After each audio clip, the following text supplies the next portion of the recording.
Assalamualaikum warahmatullahi wabarakatuh. Sebelumnya izin pulang diri, nama saya Risa Simanjunta dengan NIM 181 dari kelas RD. Di sini saya akan menjelaskan mengenai tugas geospasial yang dimana penggunaan GNSS dalam bidang teknik sipil. Pengertian dari GNSS tersendiri, GNSS atau Global Navigation Satellite System merupakan sistem navigasi yang digunakan dalam menentukan posisi di atas permukaan bumi. Selanjutnya, untuk fungsinya, fungsi GNSS ini memiliki banyak fungsi. Yang pertama adalah pemetaan dan survei tanah. GNSS digunakan untuk melakukan pemetaan tanah dengan tingkat akurasi yang tinggi. Ini memungkinkan seorang sipil untuk membuat peta akurat dari suatu wilayah yang diperlukan dalam perancangan konstruksi. Kemudian fungsi yang kedua itu ada pemantauan pergerakan tanah. GNSS digunakan untuk memantau pergerakan tanah pada proyek-proyek konstruksi besar seperti bendungan, jembatan, dan terowongan. Data GNSS membantu dalam menentukan deformasi tanah dan menganalisis stabilitas struktur.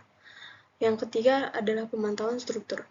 GNSS dapat digunakan untuk memantau deformasi dan pergerakan struktur seperti jembatan dan bangunan tinggi. Data yang telah diberikan GNSS ini akan terus-menerus memungkinkan seorang sipil ini untuk mengidentifikasi kerusakan atau masalah yang ada dalam bangunan tersebut. GNSS memiliki kelebihan. Yang pertama adalah memberikan posisi dan kecepatan yang bereferensi ke satu global datum yang akurat. Untuk GPS adalah WGS tahun 1984. Yang kedua adalah untuk mengumpulkan data bagi seorang surveyor. GNSS tidak dapat memanipulasi data pengamatan. Dan yang ketiga, penggunaan GNSS relatif tidak dipengaruhi oleh kondisi topografi di antara titik. Dan yang keempat, prinsip penggunaan GNSS untuk penentuan informasi tersebut di atas relatif mudah dan tidak memakan banyak tenaga. Namun, GNSS ini memiliki kekurangan. Yang pertama, GNSS tidak bisa digunakan di tempat-tempat di mana sinyal dari satelit tidak dapat mencapai receiver GNSS, seperti di dalam ruangan, di dalam terowongan, dan di bawah air. Yang kedua, ada datum posisi yang diberikan oleh GNSS ditentukan oleh pemilik dan pengelola sistem. Pemakai yang menggunakan datum yang lain harus memikirkan sendiri cara pentransformasian koordinat dari datum GNSS ke datum geodetiknya masing-masing.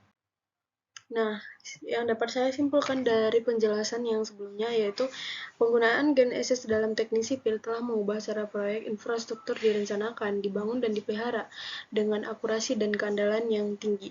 GNSS telah menjadi alat yang sangat penting bagi teknik sipil dalam menyelesaikan proyek-proyek dengan efisiensi dan keselamatan yang baik.